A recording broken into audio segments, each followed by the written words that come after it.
live. Oh, delighted to finally have the opportunity to chat to you, Virginia. And I know it's been a while in coming through reschedules and timelines and everything else that happens. So it's great to talk to you today. Yes, it's amazing.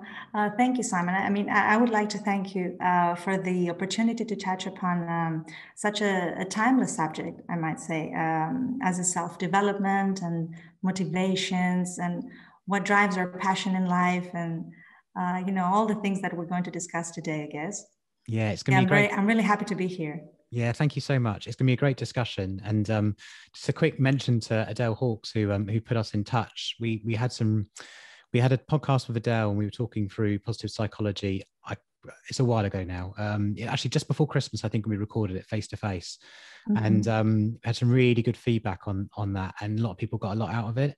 And I'm so interested in psychology. I've got no qualifications or skills at all, but it's just an area of interest. So the opportunity to chat to some real experts in, firstly, Adele. So that was a great conversation. So people can certainly listen to that and get a lot out of it. And then I mentioned to do after, I said, I'm really interested in Maslow and just learning a bit more about it, because I feel like some of it's applied to my life, but unknowingly until actually I started to research it and understand it a bit more.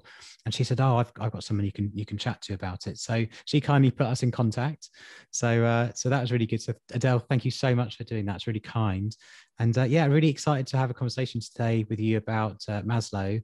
Do you call it Maslow's hierarchy of motivation? Or because if you research it, it could be Maslow's hierarchy of needs, Maslow, there's a whole different names. Is there an official name of what we're going to talk about today?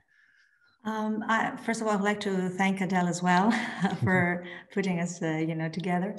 We used to be together, at the university with Adele. We finished the same master, so that's where I know her from. So I would say that if there is an official name, it would be like a theory of motivation. This is how we'll call it, I think, officially, formally. But yes, as you say, if you Google it, I mean, you will find like the pyramid of needs, especially the pyramid of needs. I think it's a very common term that people use. Although it wasn't, I mean, in Maslow's theory and in Maslow's writings, it wasn't presented as a pyramid. That happened later on. I mean, I think in the management field, a manager, had this idea of presenting it as a pyramid, and it must have been a very attractive, way to present it, because I think it has prevailed since then. It certainly makes a lot of sense when you visually see it. Because you can start to understand it as a triangle, as an image. It's that you can communicate and understand it a lot quicker than, of course, it was text. So I think, when did Maslow write it? I mean, it's somewhere in the 1943. 1943. The theory, yes. He introduced it in an article that was named The Theory of Motivation. And he explained in this article, he started explaining how he viewed, the whole person, how he viewed the human being. And that was really controversial, I think, for his time, because back then, the two, let's say, main forces of maybe it wasn't, for sure we had psychodynamic analysis, the psychoanalysis that was coming from Freud. We had this, let's say, this discipline, this real in the psychology field. And there was also behaviorism that started, I think, maybe a bit later, but it was also, a different approach, let's say, to human nature. And Maslow he proposed a new way of looking at things. And he did that in a very, elegant way, I think, through this theory of motivation. I don't know if you would like me to go into more detail about this right now, or? Yeah, go for it. Yeah, great to learn more about it. Okay, the thing about Maslow, he was an American humanistic psychologist, and he was the first, actually, I think, to emphasize the existence and importance of human potential and the self-actualizing tendency and desire that we all have to realize this potential, which means to reach and to some extent express as much as we can all the capabilities that we have through our being and activity in the world. And this probably it was his philosophy to some extent was shaped by the social context as well in which he lived and created. At that point in time, maybe there was a need, a need to place an emphasis on the person, on subjectivity, on subjective experience, on how we see things, as individuals.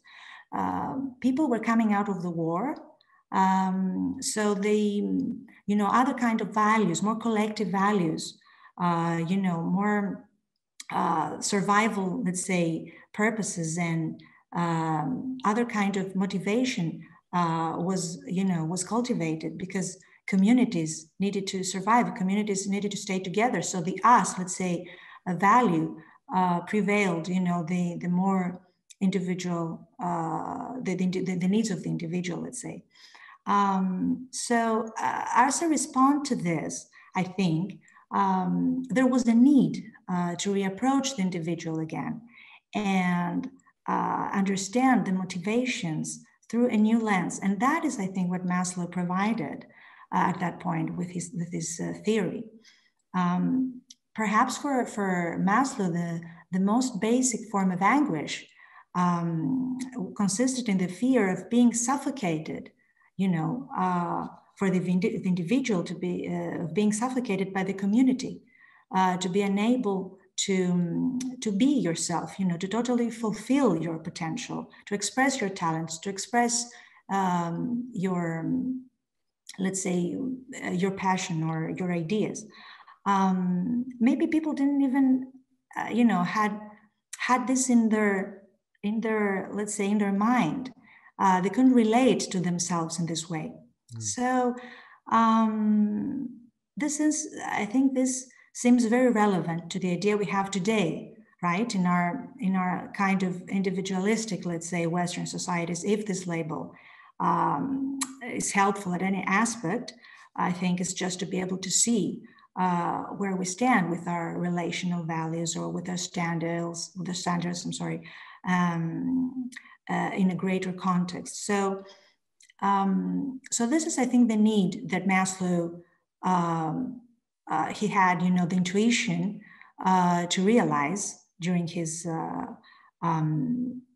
time. And he was actually, he's considered the father of humanistic psychology because of that. He was one of the founders of humanistic psychology because he put the person at the center of the psychological inquiry. And the person as a person of motivation and a person of needs. And also he shifted our focus not only on the mental illness, let's say, on the difficult, dysfunctional, let's say, parts of the human nature, but also, and very importantly, he stressed the fact that human beings have this other side, that they could, they have this positive side, they have this potential that they could realize. And that was really revolutionary for that time. I can imagine. So what he did, yeah, sorry. No, I was going to say, I can imagine back in the 1940s, it must have been incredibly revolutionary and also the amazing thing is here we are, a lot of years later today, 80 years later, and it's still just as relevant, if not more relevant today. It's true. That's what's it's crazy. True. And yeah, and what he did actually is he tried to offer a new view, a new perspective of things, and he tried to integrate these different realms. So he didn't reject, let's say, the psychological theories of his time, but he tried to integrate it and create a more holistic approach, let's say. So to approach the human being as a whole and not as, let's say, segmented parts. So he highlighted this need to approach the whole person, to view the impact of the environment on the civilization, for example, or to research multiple motivations, or how it is when you're not motivated at all, when you have lack of motivation, or what really means to have a healthy motivation. So he did a lot of research around these things. I think his contribution to psychology was enormous, as through his theories and insights and reflection, he verbalized, as you say, some infinite truths and values about human nature that still exist. And as you say, they're more relevant than ever, perhaps. I think that that's the most important contribution, to establish a psychology focusing on mental health as well as mental illness. Instead of focusing solely on psychopathology, he actually said, let's focus on, he actually used the term positive psychology in his writings for the first time. Can you imagine? It's like he pre-announced, in a sense, the birth of this new scientific field within psychology, a birth that took place like many decades afterwards, like in the 98, probably you discussed this with Adele, that it was only in late 90s, in 1998, I think, that Seligman, who is a prominent figure in positive psychology, reintroduced positive psychology, in the psychological community. And this is where everything started falling back into place. So yes, That's so the interesting. theory of human, yeah.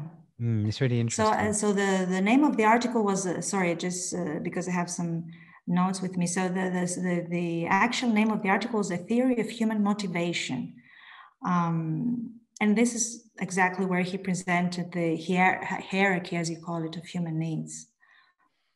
So it's basically a motivational theory, and there are, in his first article, there were 5 hierarchical levels of human needs, often depicted, as we said, as a pyramid today. So he actually believed that people are motivated by increasingly higher level of needs, which means that we are motivated to achieve certain needs, and that some needs take perhaps precedence over other at some point.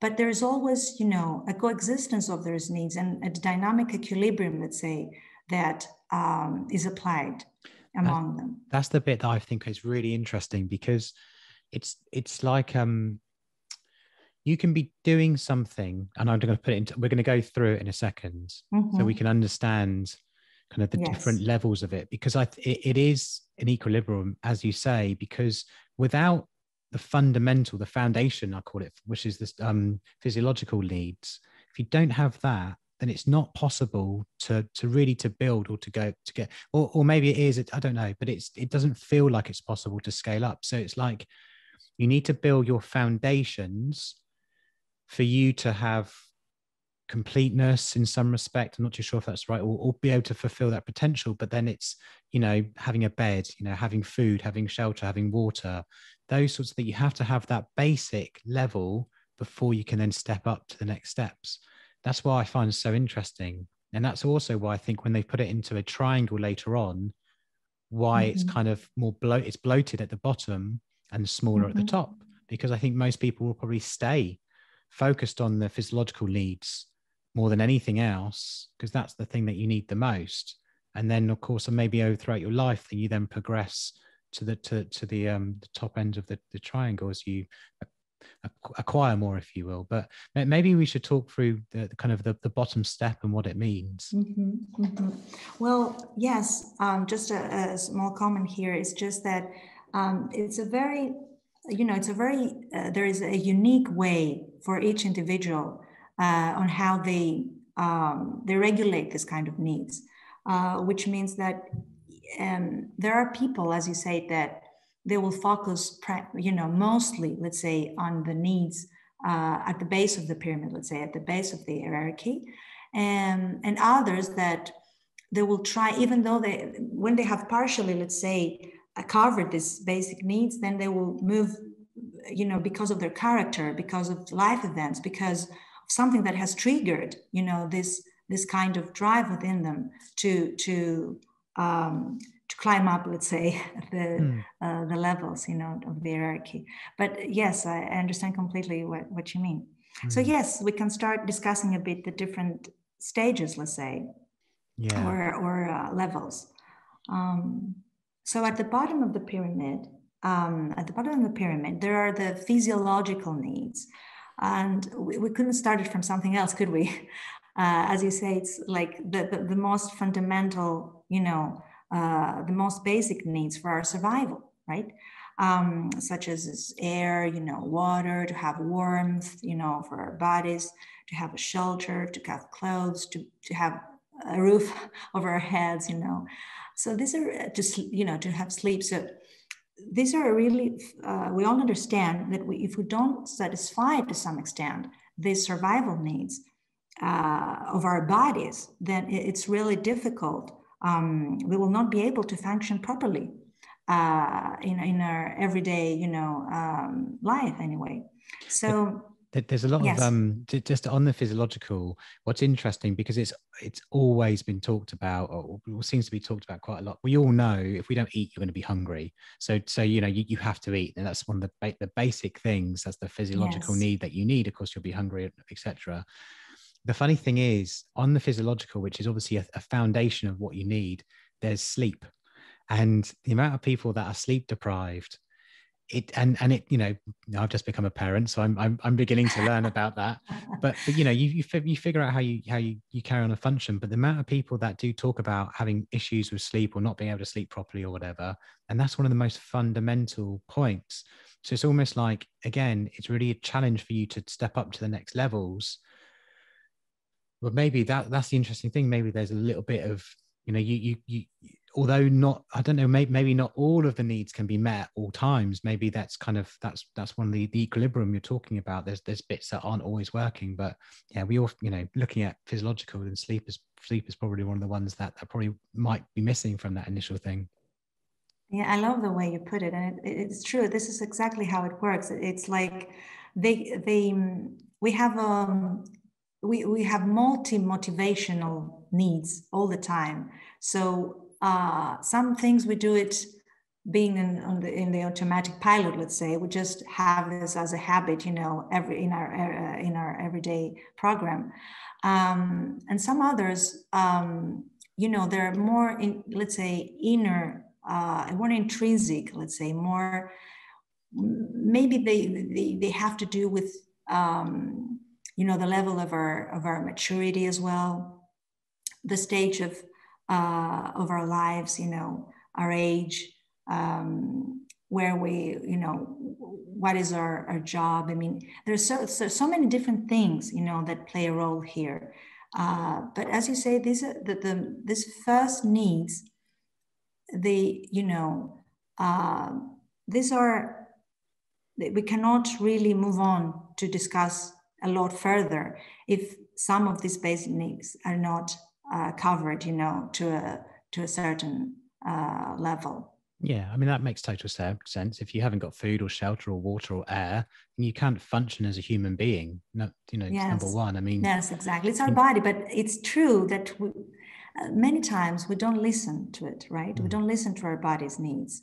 This happens a lot today, because today we have a lot of food. We have a lot, someone would say that we have everything, so to speak, but still we get illness, we get sick sometimes. Why this happens? This happens because we are deprived, as you say, of certain things, and we don't realize it sometimes because and we're not listening to our bodies. that's right. And then it affects other things. It affects Yeah, the other things exactly. that are going on. So we don't get enough sleep. We don't get enough food, or maybe, I mean, just drinking enough water. You'll Exactly. notice you'll feel dehydrated, and then you'll, of course. So Exactly. if you start not to meet those needs, then you can't do the rest of the things, in the Yeah. rest of the hierarchy. Or So, you can, but but at it's some not point you will not be depleted. yeah, You will that's not it. have any more to give. Yeah, not as well. So maybe it's about it's actually, I suppose, it's not on a given day. Like, so easy, we've all done it where you've had to work through the night. You've got, just, I got 2 hours sleep, then you've gone off to college or university or whatever. But this is about longevity, isn't it? This is about, Yeah, over a longer period of time. If you don't have these things for a long period of exactly. then of course that's when there's going to be issues. If you're sleeping If you don't have a house and you're sleeping rough, then of course maybe you'll get through one night or 2 nights, and you obviously you're going to be cold, but then of course then you're going to get very sick very quickly probably. So it's also the quality of things as well. It's the time frame and the quality of things. I mean, the quality of your sleep, the quality of the food that we consume. The quality of the air that we breathe in. I mean, it's everything is essential here. I like that word, quality, because you're right. It's the quality of having all those basic needs, the quality of food, the quality of sleep, the quality of fresh air. If you're at, it's the quality of that, and that gives the right foundation. If you've got those foundations, and you kind of almost, I don't want to say take for granted, but if you've got the foundation, then you can take that as in, right, that's done now. And now you've got that on an every day. I'm eating healthily. I've got my food in there. Like I can move forward. And that's when you start to prosper in some respects, because you can go to work happy, or you can go to work in a certain state, because you're not going to work in a, in an issue, in a worried state or a concerned state in some ways. Yes. But as we go, up the ladder, the pyramid, we'll see. I mean, in my view, all first needs. I mean, let's say about the second one. Let's say the what Maslow called the safety needs, right? Safety, yeah. Yeah, it's like protection from elements, like the need we have for security of our body, order and law and stability. Let's say employment, resources, everything that makes us feel safe. And I mean, in my view, this is very close to the first, these are also fundamental to a certain extent. Yeah, I'd agree with that. I'd say physiological and safety are really close, because they are talking about, so physiological is breathing, food, water, sleep, air, those types of things, the basics. And you mentioned the quality of those basics. And then safety is the security of your body. You need to be in a safe and secure situation, but then the security of employment. And that's not just on this day. That's long-term employment, because of course that means you're more comfortable. You want to make sure that your family is safe. You want to make sure that you're healthy, and that's this. And also the last one there was of property. So you want to be living in a house which is safe and you're not under attack. So it's those two, the physiological and the safety needs, feel like they're really close. They're hand in hand. Yes, exactly. And as we see, all the needs up to the last level, let's say, they are all described as deficiency needs, which means they arise due to deprivation. So they motivate people when they are not met. So all these are basic needs to be honest, and they must be satisfied to a certain degree before we can fully self-actualize. I mean, in any sense. That's interesting what you said there, which they have to be. So your motivation is to satisfy those needs before you'll do anything else. Yeah, definitely. So let's just say you're a guitar player, and you want to play guitar every day, but actually I suppose you won't be able to go out there and play the guitar every day, because if you don't have food, don't have water, don't have shelter, you don't feel safe, then you're not going to be motivated to self-actualize by playing the guitar and playing music every day. It's just like you've got to have those basics in place, or else your mind, your human body, you won't better focus on it, because you'll feel insecure, or you won't be feeling safe in some ways. I just like, by listening to you, it just a certain figure crossed my mind, which is Van Gogh, the painter, who, I don't know if you're familiar with his life and his biography, but he was really deprived of a lot of things. Van Gogh, he was he had I would say he had a difficult childhood, perhaps. He grew up in a very serious, family environment, and he was an artist, and you can imagine that he was a very free spirit. And his father, I think he was he I don't remember exactly, but I think he was he worked for at the church. He was a cleric at the church, and there was a very difficult, very strict and serious environment. And he tried to follow this. He tried, to become a theologist. He, at some point, he served, I think it was in Africa. I don't remember exactly where it was that. Maybe I make a mistake right now, but he tried to serve, to the community, to offer, his services for other people. And at some point he realized that he was not, that was not his passion. That was not what he was, the reason why he was here. So he realized that he wanted to start painting, and then he devoted his whole life to this. But he was not recognized during his life. He managed to sell only one painting, I think. Can you imagine? And now his paintings, like they're sold like crazy. That's unbelievable. And he was also alone. He was very lonely most of his life, and he could cover some of his basic needs because of the help of his brother. He helped him. He supported him financially throughout his life, and he really dependent on the love, and the kindness of his brother to be able to survive.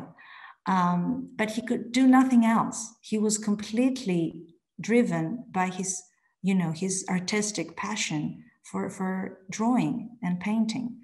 So you see what I mean? So it's very personal how this needs will be satisfied for each and every one. And some may not be met, but still we will be able to create something, So did he in some way, he neglected those needs? He didn't pay attention to his physiological or safety needs, or he just wanted to paint all day? Is that was obviously his self-actualization? I think maybe there were also some kind of mental health issues there.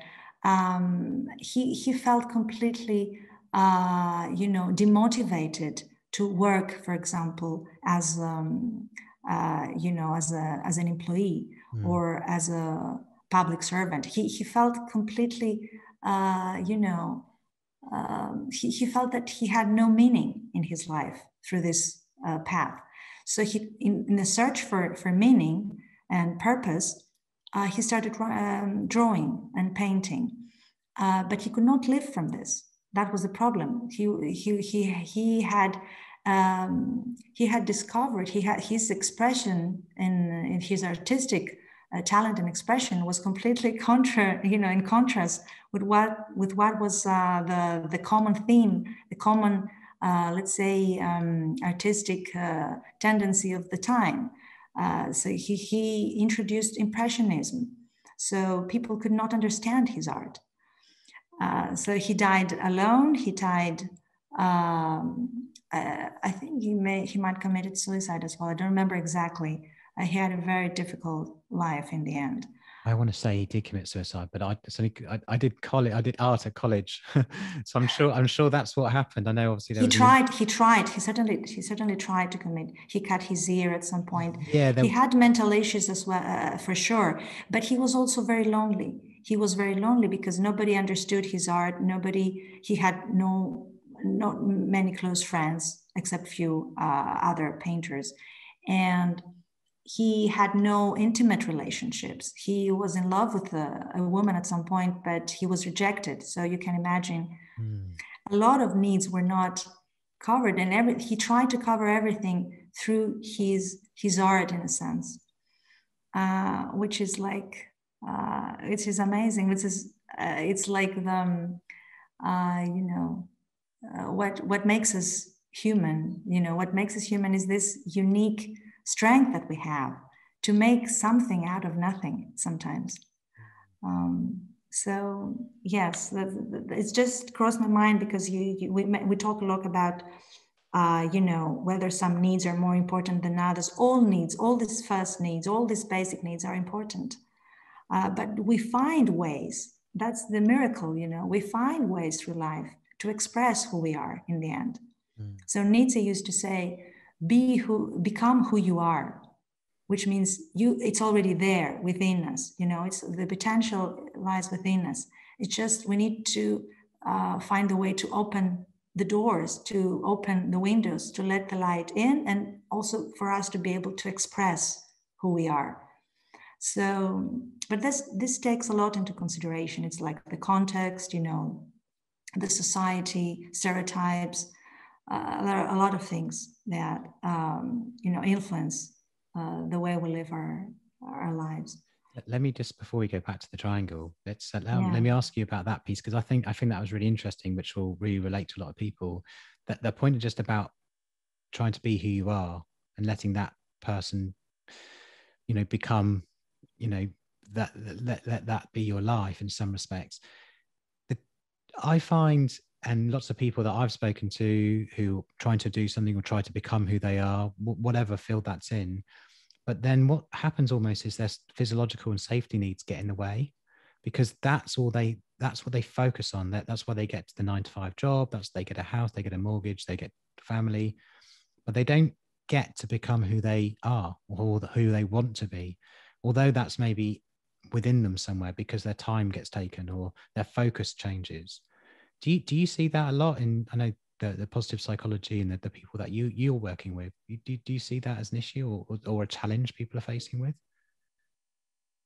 Yes, actually, it is a challenge that people are faced with, because I think it's also, a challenge of our times. There's a lot of talk, a lot of rhetoric around get out there, and reveal yourself, and you can do more, you can do better, you can be whatever you want, you can dream big, and realize your dreams. So there's a lot of rhetoric around this, and sometimes maybe this becomes a burden, on our shoulders, because not all people will choose this way. You know what I mean? Some people will choose something else. Some people will choose, as you say, to have a job, to have a roof, to create a family, to have some means, to live their lives, but they will not go after something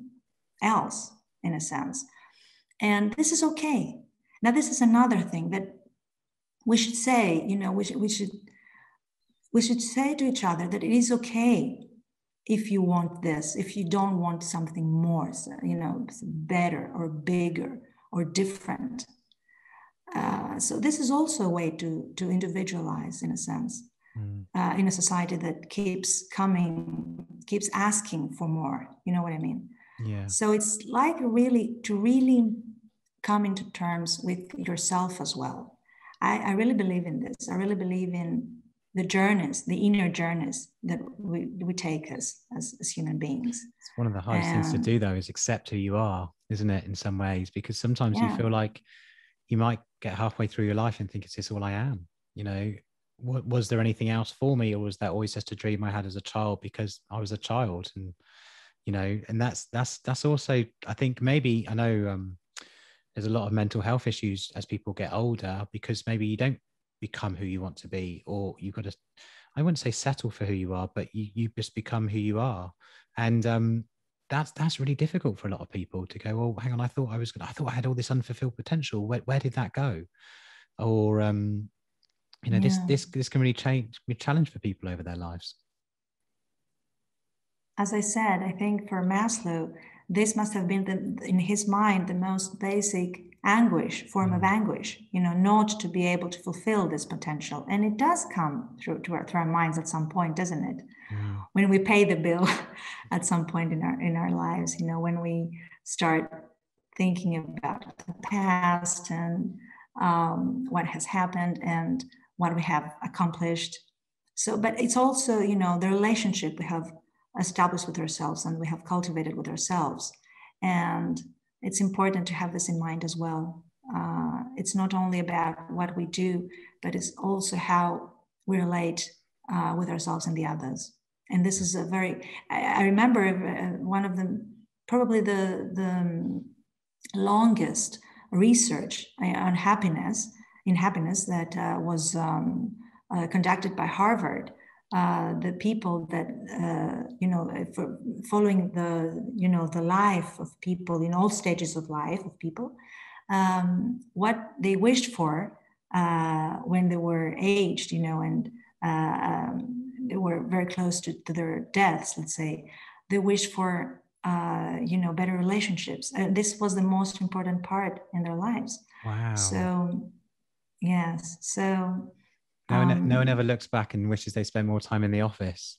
They look no. back and wish they had spent more time with their family or their kids. Yes, and this was the most important element of their happiness. So I think these are all ideas, these are all concepts to have in our minds as we move, towards our maturity, towards our growth.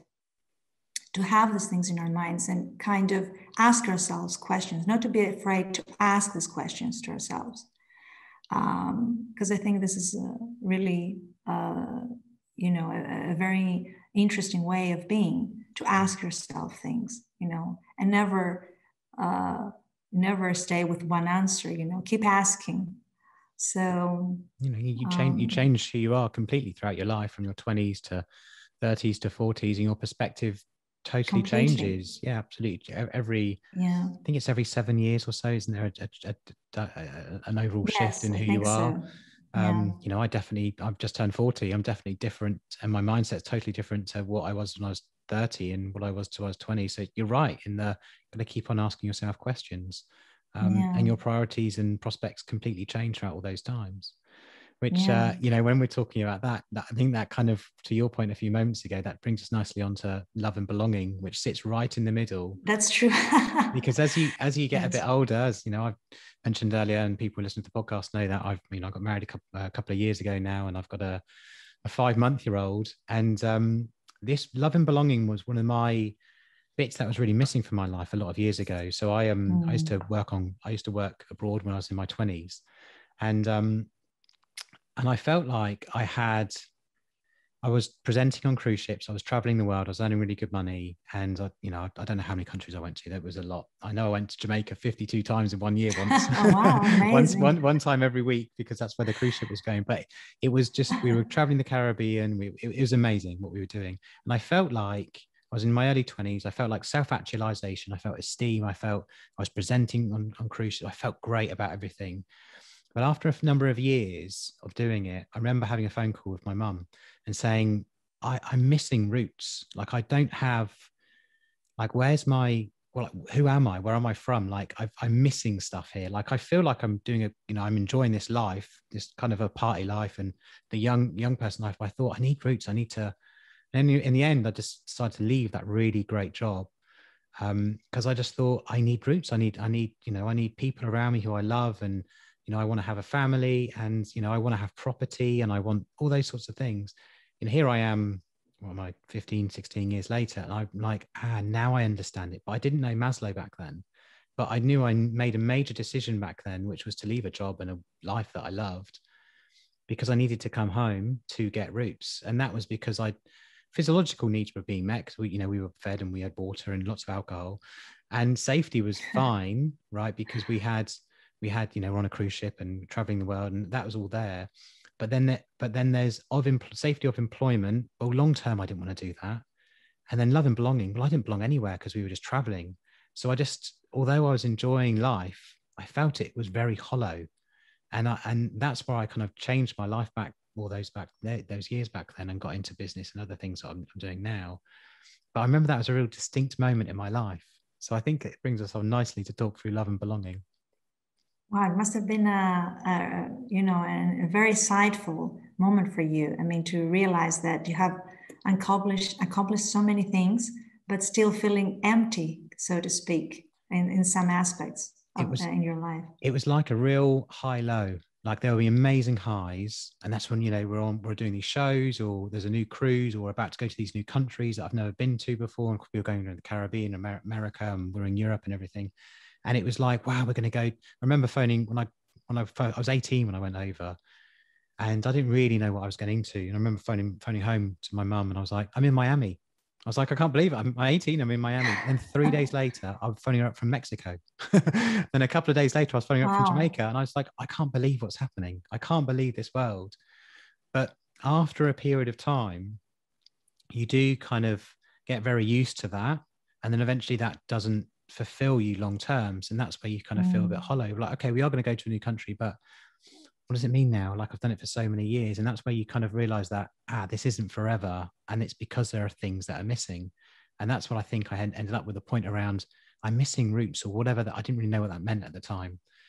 But it's only probably about 3 or 4 years ago I found Maslow, and I was able to relate it back and go, oh, I get it now. I get why I didn't feel complete and I felt a bit unsettled, and I decided to make all those changes. So Maslow played a really big part in my life without me really understanding it. But then since I really then studied it, I've noticed I've been able to apply it to my personal life and also business as well, which we're going to come on to in a second. But I'd love to really hear interesting. your stance on the love and belonging part that sits in the middle of the poem. Well, I kind of, first of all, this is an amazing experience that you had, and you were very young when all this happened. So for me, it was like, I also had, a similar experience to some extent, because I lost my father when I was at the age of 17. He died from cancer. And to be honest, at that point, it was very difficult for me to find meaning, to find a purpose, to move on. It was a very difficult moment in my life. So the first thing I did was to try, to get love, to get support from my family, to feel that we were still united, as a family. We're together in this and we can move on. So at the beginning, my first, let's say my first purpose, my first goal was to find a job, while I was studying at the same time, and to, to support my mother financially. And that was an amazing, let's say, goal to have for that age, because I was relatively young and I was feeling that I was doing good. You know what I mean? I was offering, I was offering my services for something really good. And I had, I was also lucky because I had the opportunity to work abroad after 3 years, and I moved to Geneva. And I used to work in the financial industry for a decade, and in the marketing and the business development of asset firms for a major bank here in Greece, but then for an investment company in Geneva. And I also had the opportunity to be part of a startup, of a sale of a startup company, an investment company. So I had very, how to say, broad experiences. I lived abroad, I studied abroad, I met people from all over the world, and these fruitful experiences, made me who I am today, to be honest. And I'm really grateful for this.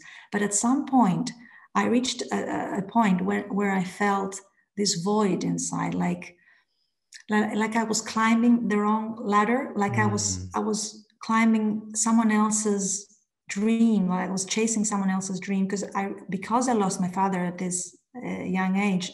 I never asked myself things. I just moved on without asking, because the answers back then was really troubling me. They were very, very cruel answers about the world.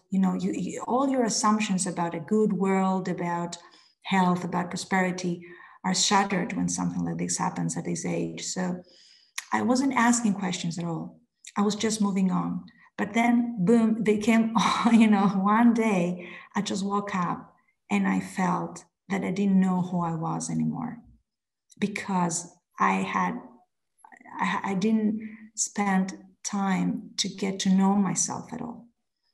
And that I realized this when I was, let's say, at the peak of my career back then. And it was a very strange, it was a paradoxical feeling to, as you, because that's why I related to your story, because at the moment you feel that you have accomplished something really, other people would love to have this job, let's say, at the same point, the same moment, I was feeling that I was lost and in despair. And I had to go back, as you say, to my roots to get some answers, to see what's going on and why I'm feeling this way, why I'm feeling that this is not me, that this is something else, that. So I guess I wasn't listening to my needs as well. There were certain needs that I had covered, but there were other things deeply inside that I could not reach out to them. And this comes, in our conscience in this way. We're not completely conscious about these things sometimes. And this makes us vulnerable in a sense. This makes us vulnerable because afterwards we experience it as a threat sometimes, because it's a really big change. Like not knowing who you are at the age of 28, let's say, it's really, really having this feeling of being lost with yourself. It's a threat, it's very frightening. So what helped me, and I understand what you mean about the pyramid, is that, again, I went back to my roots. As you say, I regret, there was a regression, let's say, to more initial stages.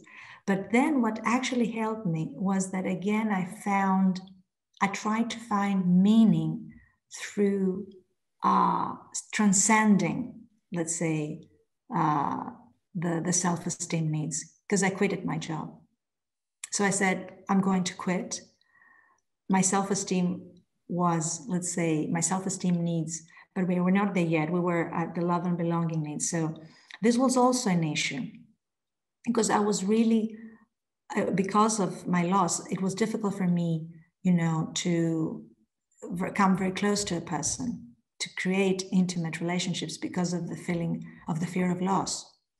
So this was another struggle in my life at that point. And I'm really grateful to my husband because he really, because we were together since then, because we were together and everything happened, everything exploded in me. And he stayed. He wasn't afraid. He believed in me in a time that I couldn't believe myself. So you see how important it is to have love and people to support you and people to really care for you. I think this is, as you say, it's in the middle, it's at the heart of our existence. So again, it's what makes us human. Trust, acceptance, intimacy, love. These are values that we'll live our lives by. So I think these are really deep needs that, again, they really change the quality of our lives.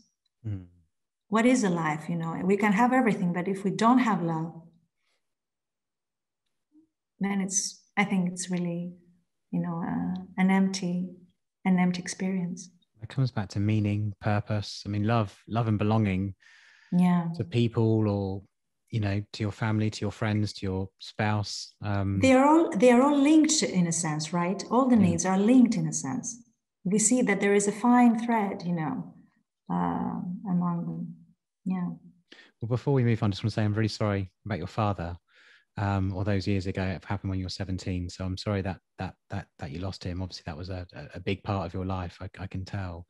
But what's interesting is that when you shared your story, you used similar words, which was needing to find your roots. Maybe that's something that happens when you're mid-20s. I think I was about 26, 24, 26. I don't know, mid-20s I was when I had that moment when I was abroad and thinking, I'm not really feeling fulfilled anymore. And it is that roots. And maybe then love and belonging, maybe it's that what you're looking for, which is I want something long term. And if that's where you met your husband. Yes, exactly. And that sort of time, maybe it's that piece that, when you're getting your life a bit more in order and you want a long-term partner, and that's maybe the perfect time to meet someone.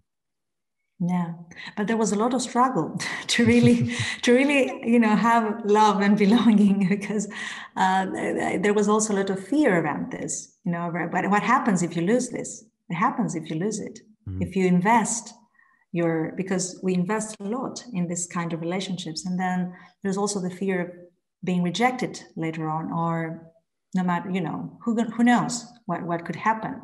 You have to trust life again. You have to trust people again. So these are really, really deep inner processes that they take time. They take time. So all these needs, they come and go. They're up and down, as you say. We go from one to the other, and we go back again. And this is how we are in a balance, so to speak. Yeah, it is that balance, because you're right. The things they won't always be perfect at once. I mean, that you might be doing really well in one area, like me and my wife are fantastic, and everything's been going great. We've been together 10 years and married for a couple of years, and everything's brilliant with us. But then there might be another area that maybe your financial situation isn't in such a good situation, or maybe you're not able to stay in the house you are, so you need to rent somewhere else or buy somewhere else. So these things can change. So just, life changes constantly. And that's why it's so interesting to have the triangle kind of as guidance, to look at it and go, right, I know where my priorities are. I've got physiological is number one. Everyone knows that's the foundation. There's the safety aspect of having a property and having financials. There's the love and belonging of, a long-term spouse, or, your family, your friendship, having those. Yeah. And then if you've got that, it feels like, for me, if I've got all of those in check and everything's good there, like it is for me today, I'm very fortunate in that, then I believe you can then focus on the top two pieces, which I think are probably, I'm going to say, the most interesting, because it's when you start to become who you are, or it's who you want to become. That's when the top one's called self-actualization, and then esteem is the second one. So I'd love to get your take on esteem. So when I look at the triangle, it says self-esteem, confidence, achievement, respect of others, respect by others, and that's what esteem comes next. So that's more external. It's other people. It's well, internal. actually, That's wrong. It's internal and external. And external, exactly. Yeah, Maslow classified into two categories, actually: the self-esteem, the esteem for oneself, like independence and achievement and mastery and dignity and confidence, and the desire for respect and recognition from others, the prestige, the respect by others. So he also indicated that the more we grow and mature, we experience more self-esteem. And I really relate to this.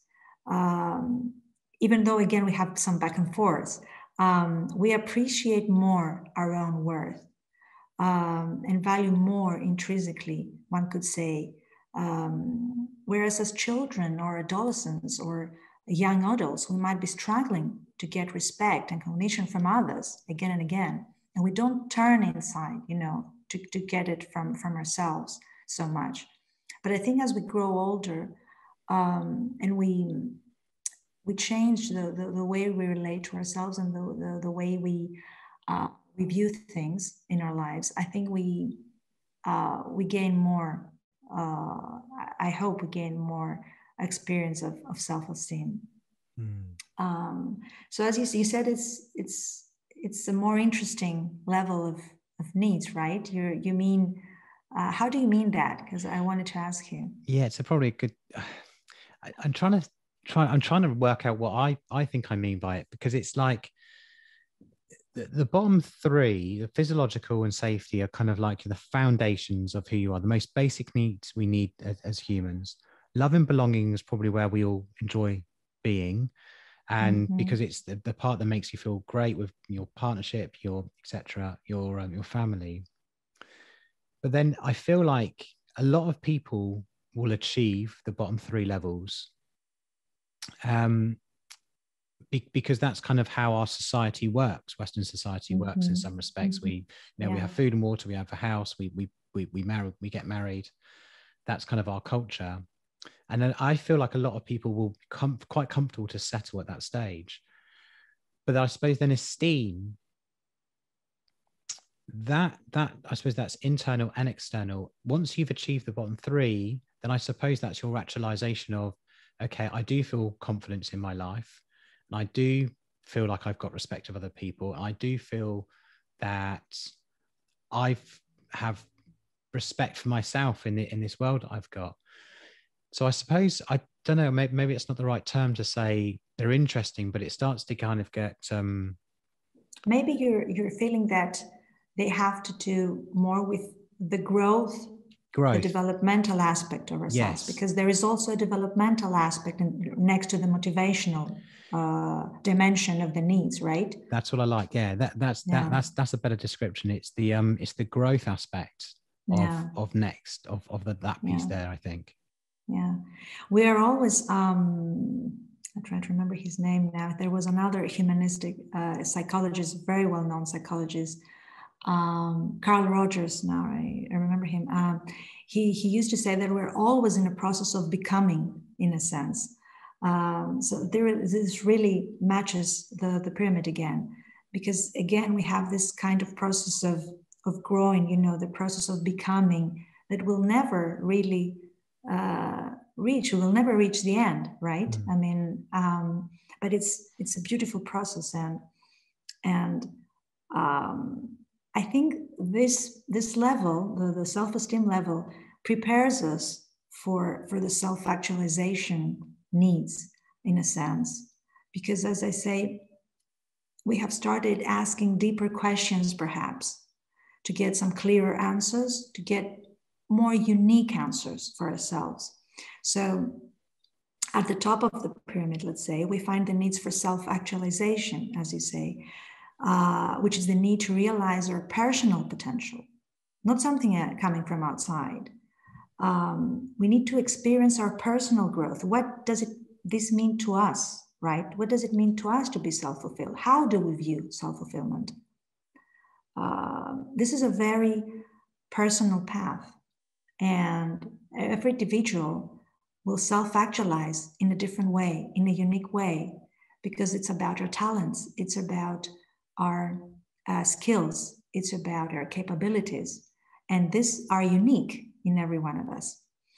But it's also the way we're going to combine this, our knowledge, our wisdom, our creativity, everything that resides at this culminating stage. How are we going to combine all this and, create something out of it?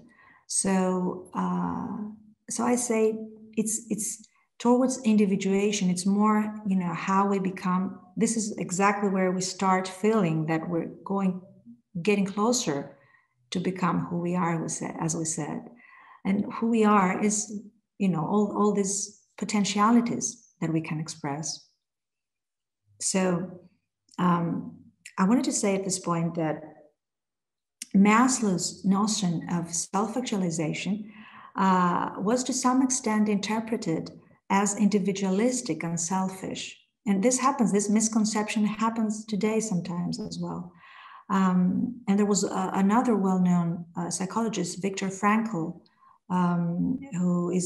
he was an existential psychologist that lived a bit later than Maslow, and he worked a lot on meaning and purpose. And he had already suggested that acknowledging self-actualization as the highest level of human psychological development, he was afraid it was kind of cultivating a form of, from a social perspective, a dangerous, one-sided, individualistic, let's say, dimension of the person at expense of the well-being of others. He was talking about narcissism, in essence. This could happen, if we focus too much on ourselves, in a sense, without taking into consideration the needs of others, the well-being of others, this could be, that we could derail, let's say, from growth, right? But it seems that Maslow himself, he returned to these ideas at a later stage of his life to give an answer. And he created another level. He put another level because he studied a lot self-actualizers, and he knew that they had a lot of beautiful characteristics as people, like they were altruistic, they were accepting, they were independent, they were brave, they were creative. So because he studied them a lot, he realized that they had this paradox. They were, they were self-actualizing, they were expressing themselves, their potentialities, but at the same time, they were contributing to a greater cause, to a greater good cause, to something outside themselves. And they were fused with the world in a sense. So because he noticed this in his latest research, he added, and there is an article by Colco Riviera published in 2006 that he supports that Maslow revised his motivational pyramid to reflect a culminating stage of personal development that goes beyond the self, beyond self-actualization motives, a stage he named self-transcendence. So in a sense, he wanted to show that self-actualizers were capable of even higher psychological development by transcending their fulfilled, let's say, individual self for a greater cause, by being compassionate towards other. So I think this is a very important element, to add here, because it's not added in most of the pyramids I find, in the internet. Self-transcendence is not the last stage, but Maslow, he realized very close. I think it was in his final years. He realized that self-actualizers, their deeper motivation was towards others. So I think this was really there was another insight and revolution around his theory because of this. Interestingly, I only found out about self-transcendence. You're saying self-transcendence, yeah. Self-transcendence. I only found out about that since starting to talk to you, a few weeks or so ago. Then I started to research that because I thought the triangle was kind of complete as it was. We're talking about esteem and self-actualization, but I really understand where that some people have said that's too almost narcissistic. I can't say that word.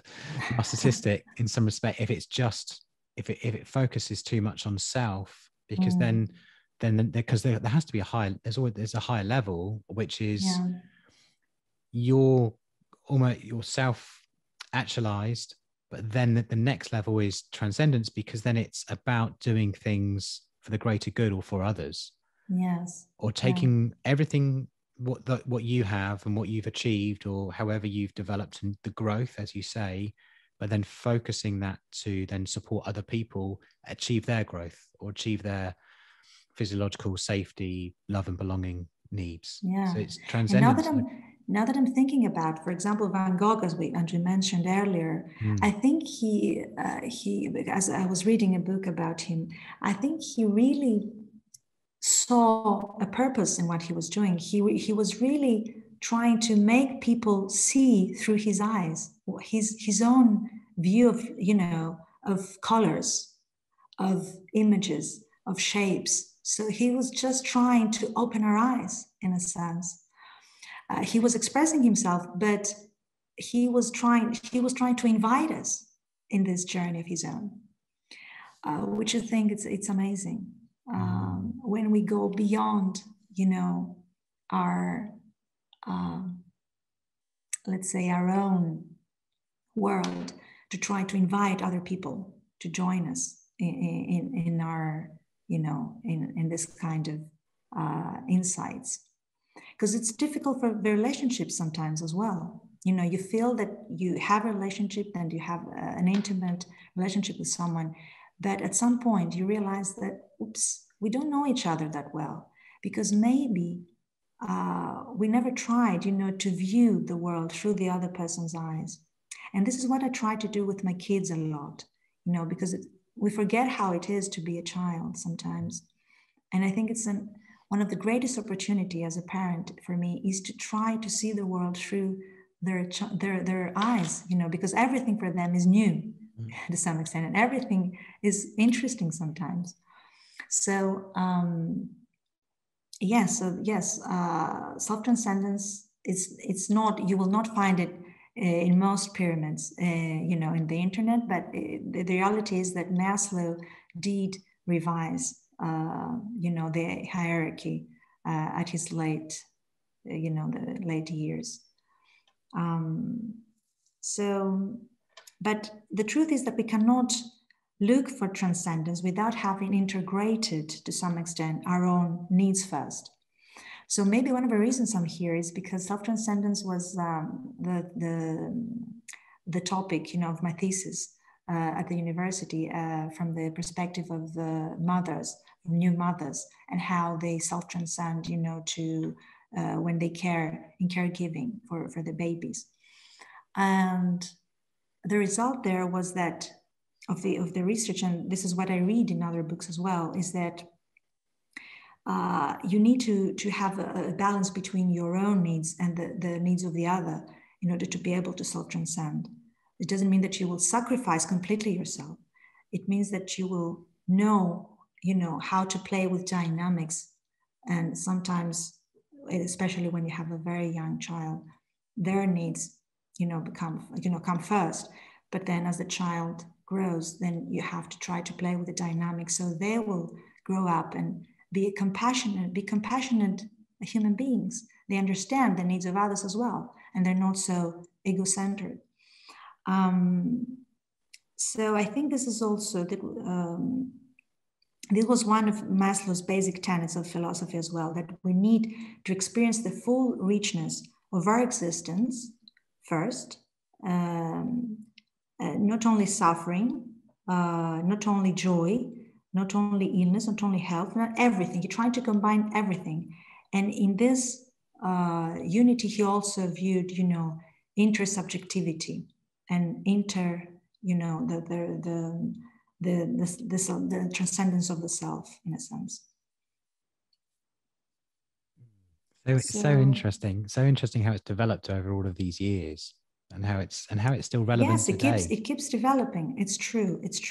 And I think it's important, to have in mind this kind of misconceptions that sometimes we apply on the model, let's say on the theory. So we have to keep in mind that we just sometimes we think that if we cover a need, if we satisfy a need, then we are never again concerned about it, and as if there is a all or none phenomenon where we can satisfy a need 100%. I think we cannot satisfy a need 100%. This is delusional, and we are always at a state of becoming. As I said, we're full of potentialities, but that does not mean that all our potential will be ever fully actualized. So the pyramid shows different ways of seeing the world, different states of minds, in a sense. The needs offer a unique outlook of the world. The different needs, offer different outlooks of the world as well. So we might be all the time partially satisfied and partially unsatisfied in relation to our needs. And this is okay. And this is how we remain balanced, in a sense. As you say, we go very up, something will drag us down, and we'll find balance again. Or when we're very low, we'll try to go up again. And this is how our soul works, in a sense, functions, in a sense.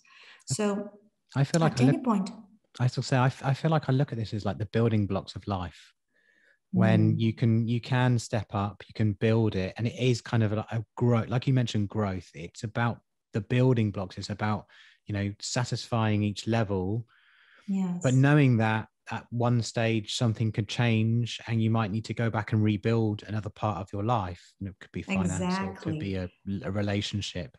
Exactly. So although you might become that guitar player and you are playing, and that's your job now, but actually maybe your relationship, or you've spent so much time on that, maybe your relationship has suffered, or maybe you haven't got enough time with your children. So therefore that can also make you feel empty, because you focused far more in that different area. You focused far more on being that guitar player, and maybe you've self-actualized in terms of, this is what I wanted to be. I always wanted to be a guitar player, and this wanted to be my profession.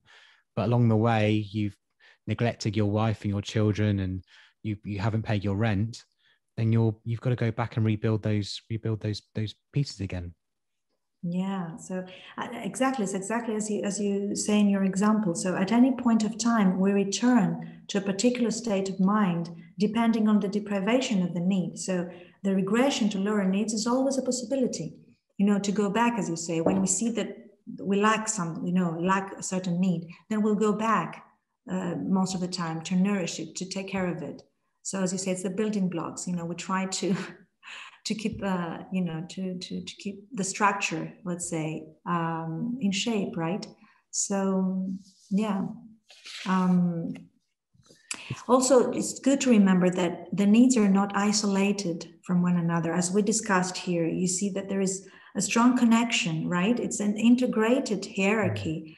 One need depends on others, and regression to satisfy lower needs is a prerequisite sometimes of our functioning existence. As we say, we move back and forth, between different stages, between different needs. And I liked, a metaphor that I read somewhere. I think it was in Scott Kaufman's book about transcendence, that it's like Russian dolls. This different needs are levels of needs are like Russian dolls. That the one is, integrated in the other, in a sense. The big ones, the larger ones, include the smaller ones. So they integrate them, but they also, you transcend each level to move to the next need. But you can also go back because you integrate, you have everything there. It's not that you move on to find something else. So it's everything in place at the same time. So yeah. I think some of the things you said there, that which for me are really interesting, are the words integrated and then interconnected. It's because they are exactly that. Your home is a good example where it kind of supports you with physiological, it supports you with safety, and that's where you have your family. But also that your home can be esteem, because you can be proud of your home, you could be happy about, you could be really, you can invite your friends over, your family, like this can be a place. But also, so that's the interesting things. We can have items or things in our life that connects the dots, so all of these things. And I think the home is probably the most obvious example of that, because it kind of, it's your place of sanctuary, which kind of brings everything together. And then maybe I kind of see it as self-actualization is when you're out in the world more, you're achieving on your talent, whatever that may be. And that's probably the way I understand it. But, I'm sure this is the nice thing is it's open to interpretation of however you want to understand. Yeah, exactly. This is there is cultural and individual variation in the order in which people satisfy these needs, and the way they interpret these needs, and how they connect them to their own experiences. So in some societies, for example, the sense of belonging could be more, important than the need for freedom. Or for some individuals, the need for self-esteem or creativity might be more important than the need of belonging. So you also have this kind of, subjective experience of the needs. So every human being, they find their own way. And we are certainly multi-motivated in any case. So our behavior is determined by many, or maybe all of these needs, at the same time. So we're very complex creatures. But it's a nice way to start. That I agree with you that this theory in this pyramid is a nice way to start talking about these processes. And in a sense, it's beautiful because you are allowed to, you have access, you can have access to these processes that they are very complex, but because they become more simplified, you can start really, discuss about this experiences. I think it comes back to your point at the very beginning about asking questions about yourself and who you are. And this is a good kind of example or an exercise just to try and figure out where you are in your life. And if you want change in your life, you kind of makes you think, okay, well, why don't I feel fulfilled? and what's missing. And now when I was in that situation those years ago, I didn't know, other than describing it as roots, but I didn't really know what that meant at the time. Now, if someone had presented me Maslow at the time, I don't know if it made sense or not. Maybe I'm not too sure, but it certainly makes sense a lot more lately in my later life. And now I do look at the pyramid a lot and then think, okay, where am I in this, on this journey, and where am I on these building blocks? And I think it's a good self-reflection tool, just to think, is it all of my needs here, are they satisfied? I'm, comfortable with the home and my marriage, and so what's next? What happens next? Now, you talked about transcendence, and now that's, how do we start doing things for others? How do we help other people go through as well? So I think in a sense, being a parent is part of this. We that's start. Interesting. Yeah, it is part of it, because we start deeply caring in all ways, in all kind of expressions for another human being, and in a way that we have to put ourselves, on the side sometimes, which is a challenge on its own. So, yes, I wanted to say something about what you said about, for me, for example, when I share the pyramid with some clients, they always have this aha moment, like they see their lives in this. So I think this is really magical in a sense. They see their lives in there, even though I'm sure they interpret it in different ways. They kind of relate to the stages. They get the answer why they're there in the session, why they need to have a positive psychology or coaching session, with someone. Well, I think that's it, is because it helps you almost identify, just in a very simple image, although it's complex in nature, just to kind of makes you maybe interpret where you are in your life. Yes, and then that's true. What do you have, or what do you think you have, and what do you think you need? And actually, coming back to your point earlier, what you were talking about is actually, when you actually get into each of those individual points, they're all really different for different people, because some people are really creative, some people aren't creative, but that's okay, because it's down to you, and you're just like how you naturally are, becoming who you are. We don't all have to be creative, but then there's spontaneity in there, and then there's other things, and it's all on a different degree of, maybe we can talk of levels. Yeah, sorry to interrupt you. Maybe we can talk about character strengths in another session, and discuss that creativity also, and all other character strengths, they have different ways of expressions. So one can be creative as a friend, by finding ways to be, there for other people, or be creative as, while cooking, for example. So I think we all have, to be honest with you, I think we all share some common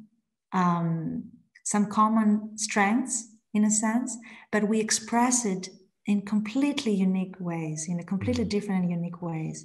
So I think, like the fingerprint that is unique, it's the same with our traits, and our talents and our strengths, I would say.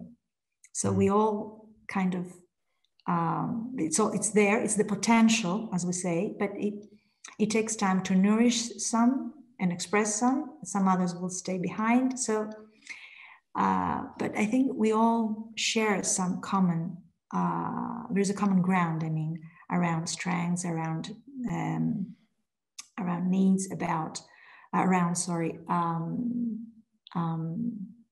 even, yes, I would say even personality traits. So there are certain things that we have in common, but we are very, in our experiences of everything is very subjective. So it's subjective and unique, the way we express ourselves.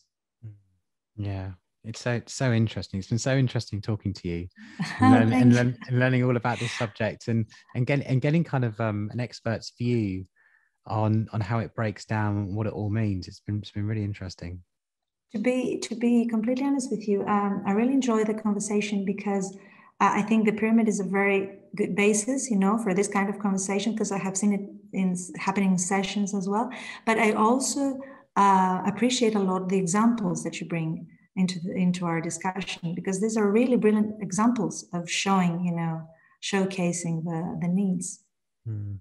It's funny enough, a lot of these things are things you naturally just think about a lot, and it's nice to have the forum just to talk these things through, because, and this is also what people can do, with their friends, their family, their children. You can chat through these different things, and it's really interesting because everyone's going to have a different view and a different perspective on each of the different building blocks, let's call them, because I think we've used that a bit before. Exactly. And I think when you look at it, to summarize, it kind of just gives you, it's about living life to your full potential in some ways, and living your life completely. And I think to live your life completely, you need a little element in every single one of those points, and then topped off with self-transcendence. And that's why I think Maslow made the points to live a fulfilled and to live to your potential.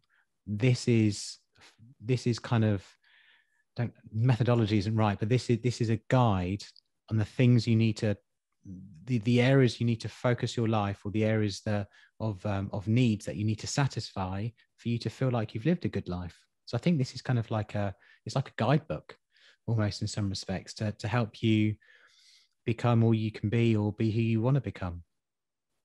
Yeah, I love the way you put it, like a compass, for this journey, let's say, in uncharted waters in any case. So yes, definitely is. You can apply it in this way, I think. Like a life compass. I like that. Like a life compass. Like a life compass, yes. And on the other hand, self-transcendence could be something as simple as to be, secure enough in myself to be able to, as if I